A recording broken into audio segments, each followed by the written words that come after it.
বিবেকানন্দের জন্মদিন। তিনি শিকাগো ধর্মসভা যাওয়ার পরে 1893, তারপরে 1894-এ নিউ ইয়র্কে গিয়ে এই Vedanta society of New York প্রতিষ্ঠা করেছিলেন। আমরা তাই জন্য বলি আমরা এক অর্থে বেলুর মঠের থেকেও সিনিয়র, বেলুর মঠেরও 5 বছর আগে প্রতিষ্ঠা হয়েছিল Vedanta society of New York. আরও ইন্টারেস্টিং, এই যে আপনি দেখছেন এই সামনে আমাদের রামকৃষ্ণ মঠ মিশনের যে লোগো আছে, এটা কিন্তু ওখানে স্বামী বিবেকানন্দ করেছিলেন। একদিন যে ওনার বক্তৃতা ছাপানো হবে, প্রিন্টার এসে জিজ্ঞেস করছে, যে ডাচ ভদ্রলোক, পরে তিনি এসে জিজ্ঞেস করছেন যে স্বামীজি আপনার এই প্যাম্পলেটে ছাপাবো আপনার বক্তৃতা, একটা লোগো সিম্বল হলে ভালো হয়। তো স্বামীজি নাকি ওখানেই একটা কাগজ নিয়ে ওতে খচখচ করে কিছু এঁকে he tossed it across the table and said draw it to scale. তো তাতে এই ডায়াগ্রামটা, এই ছবিটা, তারপর ওরা জিজ্ঞেস করলে এর মানে কি, উনি ব্যাখ্যা করলেন 4টে যোগের সমন্বয়, সর্পটা রাজযোগ, তারপরে যে প্রস্ফুটিত কমল হচ্ছে ভক্তিযোগ, তারপরে ঢেউ হচ্ছে কর্মযোগের প্রতীক, সূর্য উদীয়মান সূর্য হচ্ছে জ্ঞান যোগের প্রতীক, আর এই 4টে যোগের সমন্বয়তে যে হাঁস আছে পরমাত্মার প্রতীক, তাকে ঈশ্বরকে লাভ করা যায়। তো এই যে this is the ideal, hour practice and our ideal, এই একটা ডায়াগ্রামে, সেটা নিউ ইয়র্কে করেছিলেন স্বামী বিবেকানন্দ। স্বামীজির প্রথম বই রাজযোগ, সেখানে ওখানে in fact it was dictated there and also published from the Vedanta society of New York একদিকে এটা হচ্ছে স্বামী বিবেকানন্দ।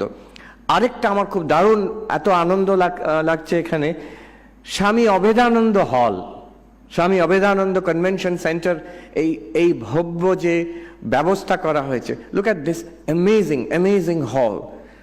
আমি তো বলছি, আমি দেশ বিদেশে অনেক জায়গায় গেছি, ইউনিভার্সিটিতে গেছি, আমেরিকায় বিভিন্ন জায়গায়। This is international class, this is world class. এই এত সুন্দর ব্যবস্থা, we are all happy to B here. এটা হয়েছে, আর বিশেষ করে স্বামী অভেদানন্দজির নামে হয়েছে। এটা আমাদের জন্য, বিশেষ করে বেদান্ত সোসাইটি অফ নিউ ইয়র্কে যারা আছে, it is really something to be very glad about. স্বামী অভেদানন্দজি ওখানে ছিলেন দীর্ঘ 20 বছর বেদান্ত সোসাইটি অফ নিউ ইয়র্কে। স্বামী বিবেকানন্দ ছিলেন, কয়েকবার এসেছেন গেছেন। তারপরে কিছু খুব অল্প সময়ের জন্য স্বামী শারদানন্দজি ওখানে ছিলেন, স্বামী তুরীয়ানন্দজি ওখানে ছিলেন, কিন্তু তার দীর্ঘকাল ধরে স্বামী অভেদানন্দজি, আর ওটাকে যে একটা রেজিস্টার্ড বডি করা, যেভাবে সব নিয়ম করা, এই সব অভেদানন্দজির সময় হয়েছে।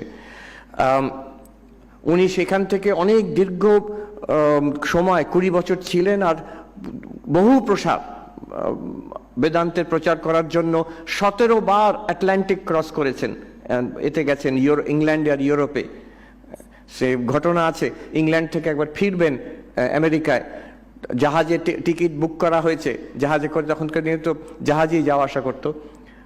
উনি স্বপ্ন পেলেন ওই জাহাজে না যেতে, ঠাকুর স্বপ্ন দিচ্ছেন, ভাবছেন এই তো মনের ভ্রম। তো 2-3 বার পাওয়ার পরে উনি টিকিট ফেরত দিলেন। তারপরের দিন খবর কাগজে লুসিটানিয়া যে জাহাজ, তাদের জার্মান ইউবোট সাবমেরিন টর্পিডো করে তাকে ডুবিয়ে দিয়েছে, যার জন্য সবাই মারা গেল, আর যার জন্য USA entered the first world war. তো এইরকম অনেক ঘটনা আছে। এডিসনের, উনি লিখছেন অভেদানন্দজি, বিখ্যাত যিনি গবেষক, তার ল্যাবরেটরিতে গেলাম, তার সঙ্গে অনেক গল্প হলো, কথা হলো। কে সে? Edison, Thomas Alva Edison. তো এরকম অনেক, he was the first to meet an American president McKinley তখনকার দিনে। তো অভেদানন্দজি অনেক কাজ করেছেন আমেরিকাতে। প্রথম ইন্ডিয়ান স্বামী টু ভিজিট উত্তরে আলাস্কা, দক্ষিণে Mexico, অভেদানন্দজি। So we are really happy, grateful, joyous that this magnificent facility is named after Swami Abhedanandaji. আজকে আলোচ্য বিষয় শ্রী রামকৃষ্ণ বেদান্ত ভাবনা। একজন বললেন যে ভাই, তুমি বড় কঠিন বিষয় তুমি দিচ্ছ, আর লোকে কনফিউজড হয়ে যাচ্ছে। কেমন? গোলপার্কে একটা বিষয় ছিল যে ব্রাহ্মণ ইজ হিয়ার।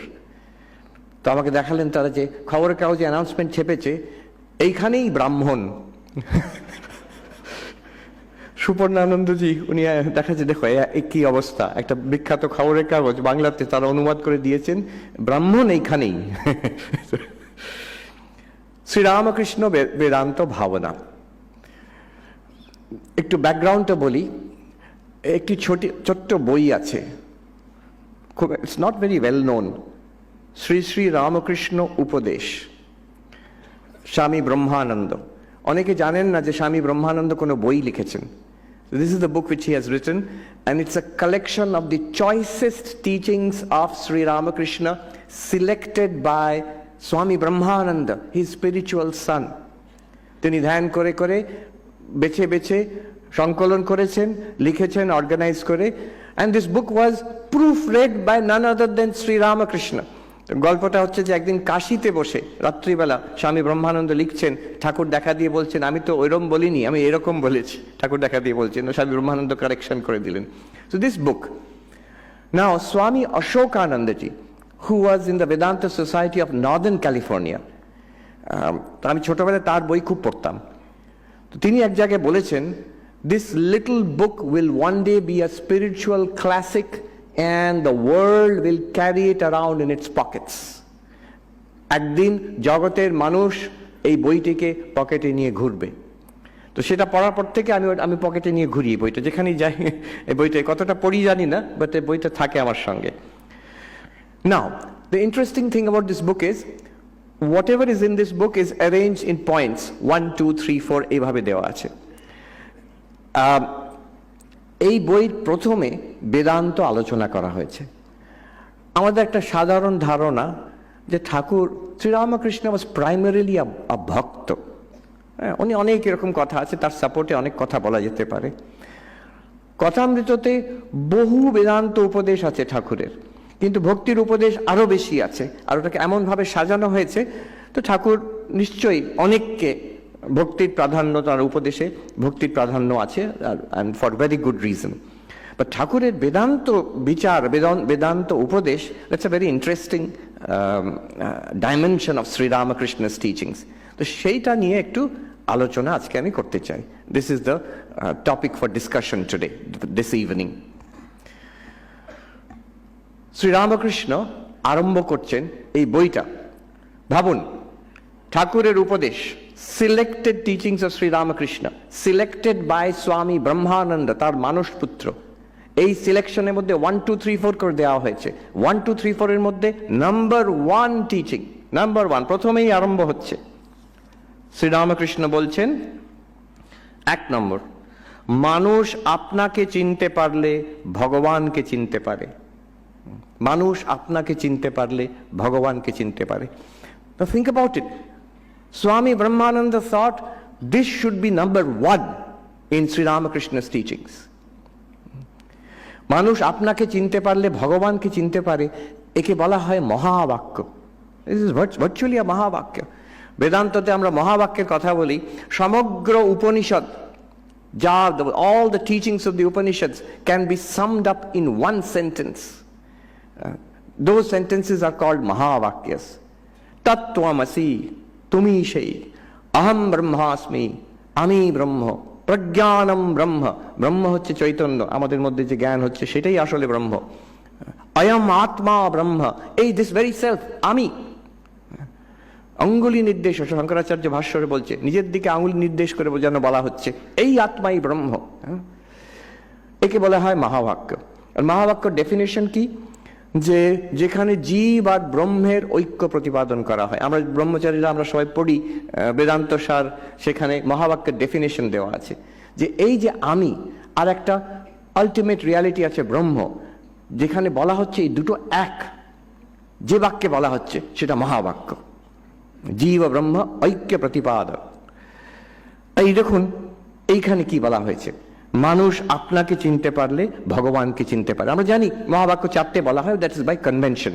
4টে বেদ থেকে 4টি উপনিষদ নেওয়া হয়েছে, 4টি উপনিষদ থেকে 4টি মহাবাক্য।